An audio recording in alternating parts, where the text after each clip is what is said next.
students, so let us start chapter number 3 of class 10th, that is metals and non-metals. तो metals and non-metals के अंदर सबसे पहले हमें इनकी क्या करनी है, प्रॉपर्टीज पे डिस्कशन करना है. So what are the physical properties of metals and non-metals? Let us discuss that. तो प्रॉपर्टीज पे सबसे पहले हम बात करें, इस साइड हम मेटल्स को डिस्कस करेंगे and in this particular side we will be discussing about non metals. तो स्टूडेंट्स, मेटल्स कौन कौन से होते हैं, आपको इनको समझने के लिए इनकी जो बेसिक प्रॉपर्टीज है पहले वो समझना पड़ेगा. तो अगर मैं सबसे पहला पॉइंट आपके साथ डिस्कस करूं तो मेटल्स वो होते हैं जिनके पास टेंडेंसी होती है इलेक्ट्रॉन लूज करने की. They are the species which lose electron. Metals अपने इलेक्ट्रॉन लूज करके किसी को दे देंगे, ठीक है, किसी को मतलब नॉन मेटल्स को दे देंगे and they will form what, cations. Metal हमेशा क्या बनाते हैं, केटायंस बनाते हैं. तो देखिए स्टूडेंट्स, आपको पता है OIL वाली trick, oxidation is loss of electron. जब किसी भी स्पीशी में से ऑक्सीजन निकल जाता है, इलेक्ट्रॉन निकल जाता है, तो उसको हम बोलते हैं क्या, ऑक्सीडेशन. अगर आपको मैंने अभी बात बोली है कि मेटल्स वो होते हैं जो अपना इलेक्ट्रॉन किसी को दे देते हैं. इलेक्ट्रॉन जब ये मेटल लूज कर देगा क्या बनाएगा, केटायंस. इनका खुद का क्या होता है, ऑक्सीडेशन. और जिस भी स्पीशी का ऑक्सीडेशन होता है तो हम इसमें रिवर्स लिखते हैं, वो क्या होती है, अच्छी रिड्यूसिंग एजेंट. तो they are good reducing agent. यही अगर हम बात करें नॉन मेटल्स की, तो नॉन मेटल्स इलेक्ट्रॉन क्या कर सकते हैं, एक्सेप्ट कर सकते हैं. इलेक्ट्रॉन एक्सेप्टिंग होते हैं ये, ठीक है. इलेक्ट्रॉन एक्सेप्ट करके ये एनायंस बनाते हैं. और आपको इसमें ट्रिक याद रखनी है रिग की, reduction is gain of electron. तो रिडक्शन अगर होगा तो इलेक्ट्रॉन का गेन होगा. तो अगर इनका रिडक्शन हो रहा है तो ये क्या होंगे, अच्छे ऑक्सीडाइजिंग एजेंट होंगे ये. They are good oxidising agent. दूसरी प्रॉपर्टी की, फिजिकल प्रॉपर्टीज की अगर मैं बात करूं तो मेटल्स क्या है, जब दो मेटल्स अपने आप में मेटेलिक बॉन्ड बनाते हैं, they form metallic bond and this metallic bond is very hard. ये मेटेलिक बॉन्ड बहुत हार्ड होता है जिसकी वजह से दे हैव हाई डेंसिटी होती है इनकी, ठीक है. They have high density, high melting and boiling point. So metallic bond काफी हार्ड है, इस वजह से इनकी हाई मेल्टिंग और हाई बॉइलिंग पॉइंट होता है. पर स्टूडेंट्स यहाँ पे ना कुछ एक्सेप्शंस है. नो डाउट कि सारे मेटल्स जो है उनका जो मेटेलिक बॉन्ड है वो काफी हार्ड है, इस वजह से क्या है, ये डेंसिटी भी हाई है, मेल्टिंग पॉइंट भी हाई है. बट जो सोडियम और पोटेशियम मेटल है उनका क्या है, ये सॉफ्ट मेटल्स होते हैं. ये हार्ड मेटल्स नहीं है, ये सॉफ्ट मेटल्स है, क्योंकि आप इनको नाइफ से क्या कर सकते हो, कट कर सकते हो. They are the soft metals. तो केमिस्ट्री है, एक्सेप्शन तो हर जगह होगी, तो यहाँ पे भी एक्सेप्शंस है, ठीक है. दूसरी साइड अगर हम बात करें नॉन मेटल्स की, तो ये इनका जो बॉन्ड होता है वो वीक बॉन्ड होता है. क्यों, क्योंकि इनके अंदर वंडरवॉल फोर्सेस काम करती है. Due to the van der Waals forces present in them, so they are having weak bonding. इनकी बॉन्डिंग क्या होती है, वीक होती है. बट इनकी जो फिजिकल स्टेट है, फिजिकल स्टेट की जब आप बात करो तो इनकी फिजिकल स्टेट तीनों ही होती है, दैट इज सॉलिड, लिक्विड और गैसेस. ये तीनों फॉर्म में एग्जिस्ट करते हैं. सॉलिड की फॉर्म में तो कौन सा नॉन मेटल है जो सॉलिड की फॉर्म में एग्जिस्ट करेगा, that is carbon in the form of diamond. दूसरा क्या है, लिक्विड की फॉर्म में only non metal which exist as liquid state is bromine. And the gases तो काफी सारी है, that is oxygen, nitrogen etcetera, ठीक है. तो काफी सारी गैसेस है, बट जो मेजर इनकी जो स्टेट होती है वो गैशियस स्टेट ही होती है नॉन मेटल्स की. बट जो मेटल्स होते हैं वो मोस्टली किस स्टेट में आपको मिलेंगे, they are in the solid state. Why they are in the solid state? Because they having a strong bond between them, and due to this bonding they are solid in nature. Except mercury.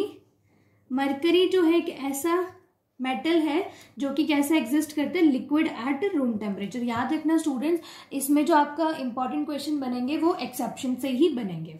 ठीक है, third अगर हम इनकी properties discuss करें तो metals की जो outer most shell होता है ना स्टूडेंट्स, आउटर मोस्ट शेल के अंदर कितने इलेक्ट्रॉन होते हैं, 1 2 3। लेकिन जो नॉन मेटल्स हैं उनके आउटर मोस्ट शेल में 4 5 6 till 7 तक होते हैं। लाइक अब बात करो सोडियम की, सोडियम में कितने होते हैं इलेक्ट्रॉन, 2 8 और 1। लेकिन अगर आप बात करो ऑक्सीजन की, तो ऑक्सीजन कितने नंबर पे आता है, 8 पे, that is 2 and 6, so 6 electron in the outermost shell. तो they exist as mostly gases, they mostly exist as solid. I am saying mostly, not all. Fourth जो प्रॉपर्टी है मेटल्स की most important, they are malleable. What is malleability? What is malleability? मतलब कि वो property जिसकी वजह से आप इनको बीट कर सको into thin sheets. Thin sheets की फॉर्म में आप इनको बिटन इनटू थिन शीट्स, उसको बोलते हैं मैलिएबिलिटी। तो मेटल्स क्या होते हैं, मैलिएबल होते हैं, आप इनकी थिन शीट्स बना सकते हो। लाइक सोडियम और पोटेशियम, ये एक्सेप्शन है इनकी, इनसे हम शीट्स नहीं बना सकते क्योंकि ये तो सॉफ्ट मेटल है, ये नाइफ से भी कट किए जा सकते हैं। इधर आप अगर फोर्थ पॉइंट डिस्कस करो तो non metals are non malleable. Non malleable होते हैं ये, why they are non-malleable, because they are not so hard. Non-metals are not so hard, that's why इनके पास malleability की प्रॉपर्टी नहीं होती। आप थिन शीट तो बना ही सकते हो, आपने अपने घर में ही देखा होगा, स्कूल जब आप टिफिन लेके जाते हो तो एल्यूमिनियम का फॉइल रैप करके लेके जाते हो। तो एल्यूमिनियम फॉइल क्या है, प्रॉपर्टी किसकी, मेटल की प्रॉपर्टी, जिसकी मदद से हमने इसको थिन शीट्स की फॉर्म में बनाया है। लेकिन नॉन मेटल्स ऐसे नहीं होते, नॉन मेटल्स की आप थिन शीट्स नहीं बना सकते हो। तो नेक्स्ट प्रॉपर्टी स्टूडेंट्स मेटल की कैटेगरी में हम पढ़ेंगे वो क्या है, मेटल्स, और यहाँ पे हम कर रहे थे नॉन मेटल्स। तो नेक्स्ट प्रॉपर्टी क्या है मेटल्स की, इनकी डक्टिलिटी। क्योंकि जो मेटल्स है वो काफ़ी ज़्यादा क्या होते हैं, डक्टाइल्स, इनकी आप वायर्स भी ड्रॉ कर सकते हो। एग्जाम्पल क्या है इसका, गोल्ड और सिल्वर, ये बेस्ट मेटल्स है जो जिनकी हाई डक्टिलिटी होती है। Whereas non metals are not ductile, they are not ductile, इनके पास प्रॉपर्टी नहीं है कि आप इनकी वायर्स बना सको, they can be drawn into the thin wires. यहाँ पे गोल्ड और सिल्वर है बट यहाँ पे नहीं होता, ठीक है, बट इसकी एक्सेप्शन है, कार्बन फाइबर्स आर देयर जिनकी वायर्स ड्रॉ करी जा सकती है। Students, the next property for the metal is lustre. Metal are lustrous, why, what is lustre, that is a shine. Metals आपने देखा होगा काफ़ी ज़्यादा शाइनी होते हैं, इनकी यही प्रॉपर्टी है जो इनको नॉन मेटल से काफ़ी सेपरेट कर देती है। मेटल्स के अंदर एक लस्टर होती है, एक चमक होती है, जिसकी वजह से इनकी सरफेस रिफ्लेक्टिंग सरफेस भी बन सकती है। रिफ्लेक्टिंग सरफेस कैसे, जैसे आपने देखा होगा मेटल की सरफेस शाइनी है, इस वजह से सिल्वर इसका अच्छा एग्जाम्पल हो सकता है। Whereas non metal are non lustrous, they are non lustrous, they don't have any kind of shine in them. Next property is brittleness. What is brittleness students, कि जब आप इनको हैमर से बीट करो तो इनके क्या हो जाए, पीसेस हो जाए, पीसेस की फॉर्म में कन्वर्ट हो जाना, जो कि प्रॉपर्टी किसकी नहीं है, मेटल्स की प्रॉपर्टी बिल्कुल भी नहीं है, क्योंकि मेटल्स ब्रिटल नहीं होते। whereas non metals are brittle, non metals are brittle, क्योंकि नॉन मेटल्स ज़्यादा तो गैसेज ही हैं, बट जो सॉलिड नॉन मेटल्स है वो ब्रिटल होते हैं, ठीक है। उसके बाद आते हैं melting and boiling point metals का काफ़ी हाई है, वेयर एज नॉन मेटल्स का मेल्टिंग और बॉइलिंग पॉइंट काफ़ी कम है। The last property for the metals are they are the good conductor of heat and electricity. ये हीट और इलेक्ट्रिसिटी के गुड कंडक्टर हो, metals are good conductor of heat and electricity, whereas non metals are not good conductor.